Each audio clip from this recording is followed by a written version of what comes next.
What's up everyone, my name's Miles, and in today's video I'm going to be revealing what I believe could be the biggest altcoin narrative of 2023. Altcoins look super shaky right now in the face of SEC action against Binance and Coinbase. However, there are a few select altcoins within a certain narrative which I'm going to discuss today, which could be outliers and performers even if Bitcoin dominance continues to rise. So before we get into the exact altcoin, let's first go through exactly what the current landscape looks like, because you need to understand the context before we talk about this specific narrative. And if you are enjoying the videos on this channel, smash the like button, and for weekly content, click the subscribe button and the post notification bell so you're notified every single time I upload a video. So basically, in the SEC lawsuits against Binance and Coinbase, there were 19 tokens that were named as securities, which are on the screen in front of you. And the SEC has basically been going on a rampage, naming token securities left, right, and center,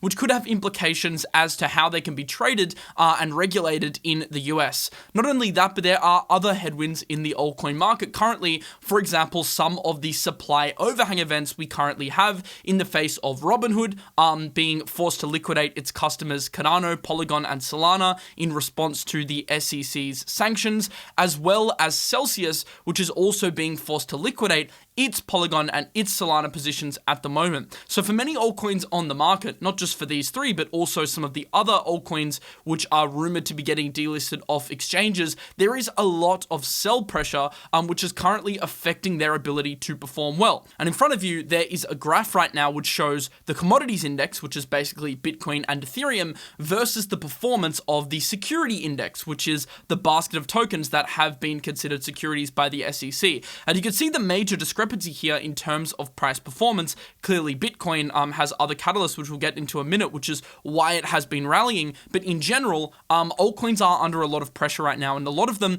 on their BTC pairs, to be frank, look horrible. And Bitcoin dominance has been rising up and up and up. It even broke above its threshold of its range high at 48%. So dominance is performing super well.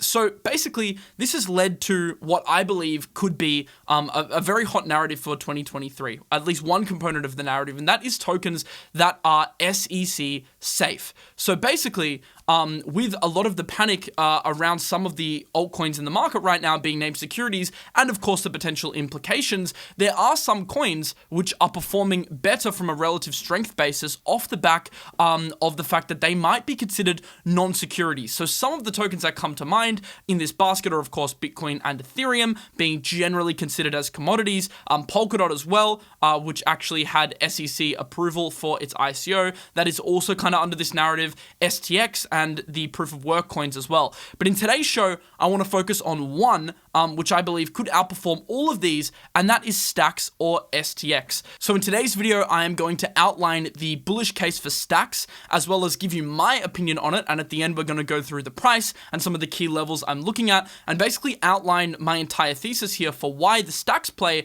and also some of the Bitcoin ecosystem plays surrounding Stacks could be some of the top performers this year. Now, of course, off the back of what I was just talking about, the SEC safe narrative is definitely one of the driving factors here. We can see that the SEC actually published on their website an FAQ on STX, which goes through how to buy Stacks tokens, where you can buy them, how much they cost, how they're priced. The SEC literally has this on their website, and the reason for that is because the Blockstack token, the STX token, became the first SEC qualified offering in US history. So the launch of this token was fully overseen by the SEC, and of course, off the back of that, they basically issued this notice board, which gave you some information on the Stacks token itself. So the fact that it has this is one major benefit and definitely a catalyst underneath this non-security or SEC safe token narrative.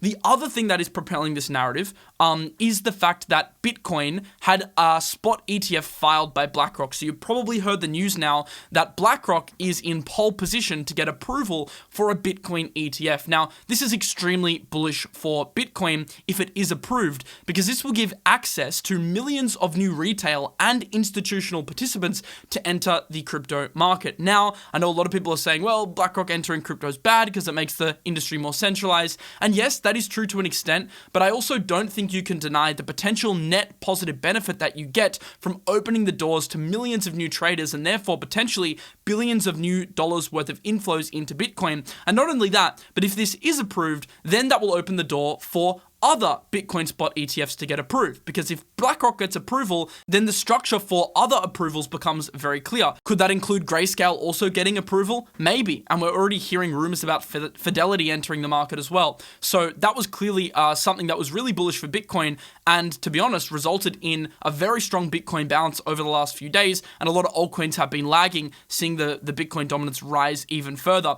And we know that BlackRock has a strong chance of getting approval for this ETF because it's only ever lost one application out of 576 ETF applications. To this date, there has been many Bitcoin spot ETFs that have been rejected by the SEC, but BlackRock tends to have a very good record with these things, and I don't think they would risk putting their record at jeopardy for a filing if they weren't extremely confident. So that gives me confidence there will be an approval. All right, but how does all this relate to Stacks? Well, it's because it's just another strong narrative behind Bitcoin. And another reason why, we may see over the next few months the Bitcoin dominance continue to push higher after it broke above range high. But you have to ask yourself, if Bitcoin dominance is performing really well, then what altcoins are going to perform? Are all of the altcoins going to lag? No, that's not the case at all. But there will be specific altcoins with strong narratives that perform in the face of potential rising dominance. And one of them, undeniably, is altcoins underneath the Bitcoin ecosystem. And because Stacks is the biggest one, it makes sense as a proxy bet to capture upside to that general narrative. So when I look at the entire altcoin market right now and I try to think of narratives that could outperform, there are a few. There's LSDFi, there's perp dexes, some dex plays that I really like, but the overarching narrative for me is Bitcoin, and therefore altcoins like Stacks. So you've got, of course, the Bitcoin ETF approval. The upcoming Bitcoin halving is not a narrative to snuff at. These are two dominant catalysts, but you also have the fact that the SEC immunity is definitely another driving factor in the face of what we discussed earlier with many coins being named securities by the SEC. So what does Stacks do? And what are the metrics? And what are the tokenomics? These are three really important questions that we have to ask ourselves before we even consider investing in a token. If you're trading a token, I guess it doesn't matter so much, but from a long-term perspective, from a fundamental perspective, this stuff definitely matters. So I want to break down these three questions for you right now.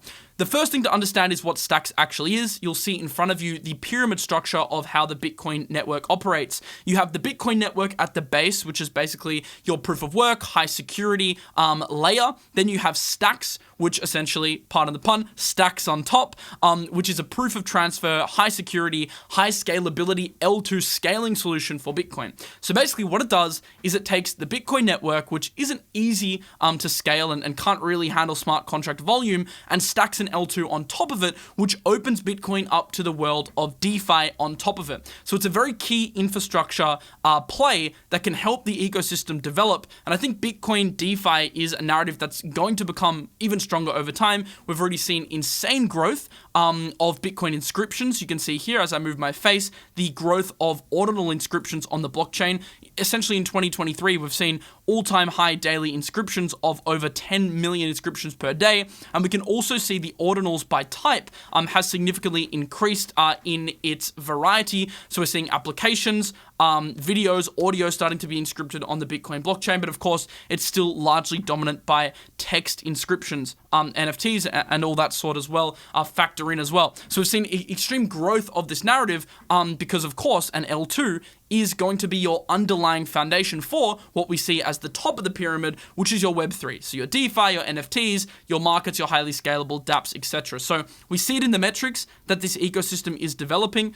We also have our catalysts, which are BlackRock and the Bitcoin dominance rising, the Bitcoin ecosystem gaming scene, the SEC narrative as well. And all that is playing into the favor of this general narrative. So what is Stacks as a bit of a summary that you can take away? Well, it's a layer 2 blockchain that aims to enhance Bitcoin's capabilities by implementing smart contracts and allowing developers to build decentralized applications on the Bitcoin blockchain. Simple. Just think of it as a layer 2 for Bitcoin that enables DeFi and smart contracts on Bitcoin. This is important. Stacks uses a proof of transfer, POX, consensus mechanism. This mechanism leverages the security of the proof of work system that Bitcoin already has, with STX miners using Bitcoin to compete and add new blocks into the Stacks chain. This is very important because when you build an L2, you don't want to compromise the security of the base layer. So the fact that it can leverage the security of Bitcoin makes it a bona fide L2 solution, as opposed to something like, the Lightning Network, which has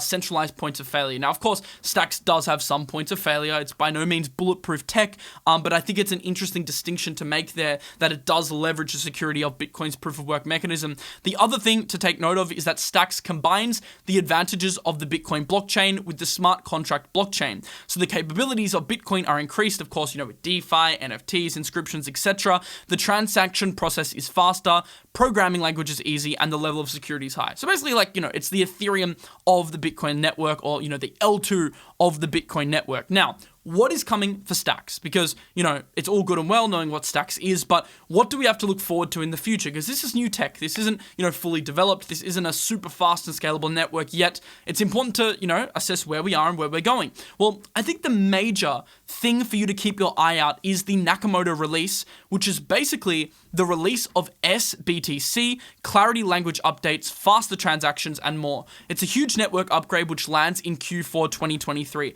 I would say this is another catalyst to stack on top of the previous catalyst that we discussed for the Stacks network. Now, this is essentially what the Nakamoto is. It is an upgrade that adds capabilities to enhance the power of Stacks as a Bitcoin layer 2. In addition to the trustless two-way Bitcoin peg, so this is a pegged version of Bitcoin, Stacks Bitcoin, this release will enable transactions secured by Bitcoin finality and faster Stacks transactions between Bitcoin blocks. This is important, the faster blocks, because for a smart contract network to be truly fast, usable, efficient, and gain mass adoption, you do need to have the highest speeds possible, of course. Now, currently, Stacks produces blocks alongside new Bitcoin blocks once every 10 minutes. That's long. That isn't a lot of blocks, but the Nakamoto release will enable Stacks to produce blocks every 5 seconds. So this drastically improves the scalability of the network and puts Stacks on par with other high-performance Web3 ecosystems. Users expect their transactions to be confirmed within seconds with the Nakamoto release. They will be. So that is another bullish thing as well. So we've discussed some of the catalysts. We've discussed the fundamentals. Now you know what Stacks is. Now you know what the roadmap is. What about the token? Because when you invest in crypto, you're not just investing in a product. If you're investing in the token to get exposure to the product, well, you better hope that that token has good tokenomics or it just won't accrue value. How many good products in crypto have we seen not perform well in terms of an investment because their tokens just don't have the right value accrual mechanisms? Too many. I want to run through the thesis here for Stacks Tokenomics, written by one of our favorite Twitter creators, Halpress, who has essentially outlined here how the STX tokenomics work. So if you're interested in this from an investment perspective, listen up because this is important stuff. First, some additional context on the STX token. Unlike many tokens, the STX token has real value accrual. Stacks runs on a proof of transfer system that works somewhat similarly to POW. Miners validate Stacks transactions, but rather than receiving emissions with no cost, they must bid for Stacks blocks in order to receive the STX rewards for each block. The currency they use to bid is BTC, and this BTC goes to Stacks stakers who commit their Stacks to the network. This creates a system where miners do the work of validating transactions but do not keep all the rewards. Some instead gets distributed to STX holders through the Bitcoin bids from the miners. This creates a real Bitcoin yield for Stacks stakers, currently around 7% yield, that importantly is correlated with the activity on the network. As activity grows and the blocks are worth more, the Bitcoin bids from the miners will also increase, and with it, the real yield that accrues to STX stakers. This sets an attractive foundation, but what's most attractive about STX investments case is the asymmetry of the risk reward here, obviously, as the network grows. Of course, Stacks needs miners to validate transactions, but because of how the reward system is configured, a percentage of the rewards is given to Stacks stakers. I think that is the major value accrual of the STX token.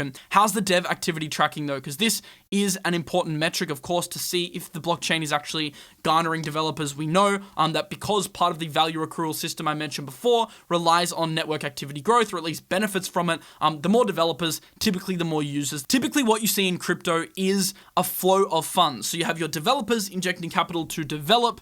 Good development attracts new users. New users attract new TVL, new liquidity, and that tends to filter down into token price after the network activity increases. So if we go back to the very beginning of that flow chart, it all starts with the developers, and we can see that monthly developers have had a bit of a drop, but they're still extremely high compared to 2016, 18, 19, 20 levels, and monthly active developers are still fairly high. I must point out, though, on the negative side, that 116 monthly active devs still isn't a lot compared to some of the other chains out there that have thousands of devs. So it's by no means something to snuff at, but it's not a whole lot of active developers. It's not a crazy ecosystem with huge backing. It's more of a niche play currently. Look, the thesis is that Bitcoin DeFi will grow over time, but as of now, it's still not massive, and for that reason, Stacks doesn't have a whole lot of developers, but it still has 116, and I think the more important thing to note is the growth rate, which has been pretty strong. Now, one of the things I touched on earlier in the video was my thesis around, Bitcoin dominance. We have broken above range high. Dominance looks like it wants to go higher. We have our next resistance level at the 53% mark, and also the 200 EMA at the 51.5% level. But that is still relatively far away, and if Bitcoin continues to push higher, Bitcoin can essentially outperform the majority of the altcoins for the foreseeable future. But I do view Stacks as a Bitcoin-related project as being one of the altcoins that can perform decently in this climate compared to the rest of the alts. So that's why I'm making this video today, because I think it's relevant given the fact that dominance is increasing so significantly. I do think Bitcoin DeFi is only in its early stages. I'm doing this video mainly to give you an overview of a narrative that I believe in, but over time I'm going to introduce a lot more protocols, more strategies in this ecosystem. I just want to present you guys, with probably what is considered the biggest proxy bet before in future videos we get too crazily into that. The other interesting thing to note is that in the face of the recent Bitcoin rally on the 16th of June, which resulted in an 8% move to the upside, Stacks was a strong performer. And the reason why I can identify that it's a strong performer is because on its way upwards on June 16th, it not only outperformed Bitcoin by almost a 2x in terms of percentage performance, but it also broke above during that period its EMA 200. Now, the EMA 200 on the 1 hourly, if you look at my Twitter account, you would know, is one of my favorite indicators to gauge strength when it comes to altcoins. And we can see we not only broke above during this rally, but we actually had quite a nice retest here, which has resulted in the next leg to the upside. And we actually have made a higher high now, of course, alongside higher lows. So from a relative strength perspective, what I'm saying is not just, fluff. From a fundamental perspective, the market is actually saying, no, this token from a price perspective is stronger than the rest. And the best way to contextualize that is during a Bitcoin move. I did a tweet on how to actually use this theory in order to become a more profitable trader. So I recommend you checking that out. But it's basically longing the strong coins, and strength can be determined by how it performs during Bitcoin moves on the 1 hour, whether it reclaims the EMA 200, and also shorting the weak coins. So if Bitcoin does get a breakout to the upside, right?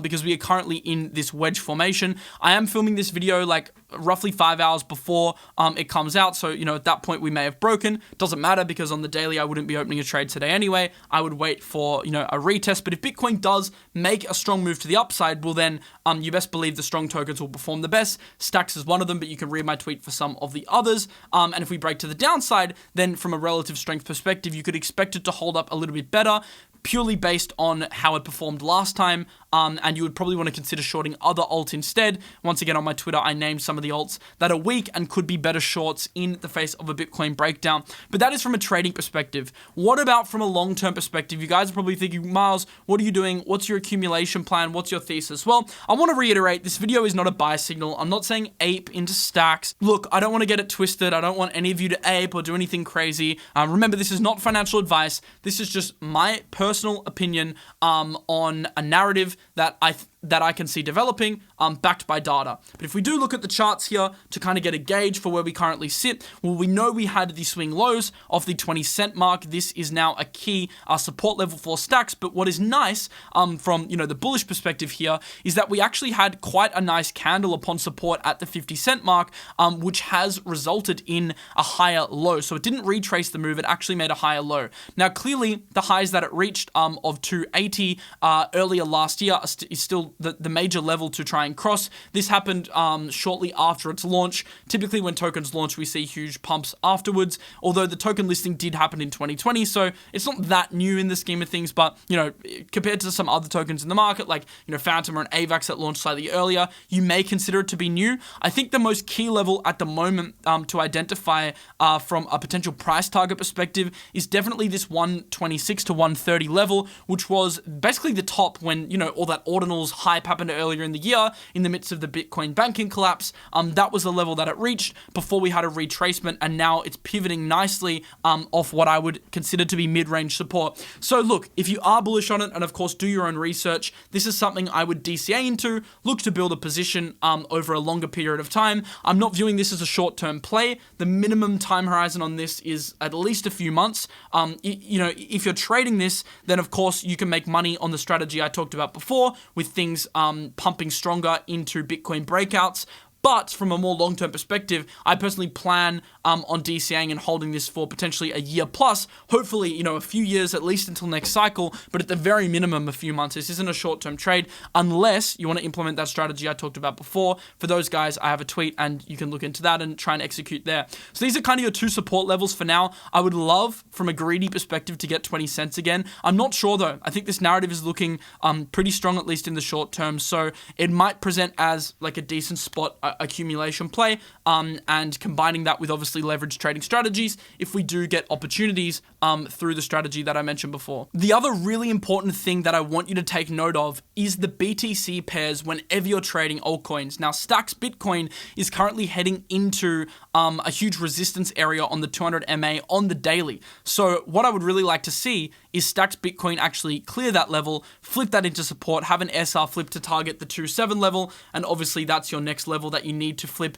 into support before you can head even higher to the recent highs earlier in the year at the 4.7 level. So in terms of Bitcoin, Bitcoin is still objectively looking stronger here. So there's no reason to FOMO, there's no reason to rush, because I like to trade altcoins on the Bitcoin pairs. Why do I trade altcoins on the Bitcoin pairs in confluence with their USD pairs? Because whenever I'm trading an altcoin, I want to beat Bitcoin. I mean, what's the point of being in an altcoin if I can't beat Bitcoin? Otherwise, I'm just taking on unnecessary risk, and I'm going to cause myself sleepless nights for no reason when I could just stack Bitcoin, sit back and chill in my Bitcoin position, which we know is not a security, which we know has the backing of the big players in the market, and we know is likely going to be around for many, many years to come. You can't say the same about many alts. So I always like to look at the alt Bitcoin pairs. Stacks is no different. You have two levels. It does need to reclaim. I would use those in confluence with the major USD levels that I have outlined for you here. If we look at the EMA as well, on a lower time frame, let's say the daily, we can also see that it's just starting to pump into this now, and this is actually a daily candle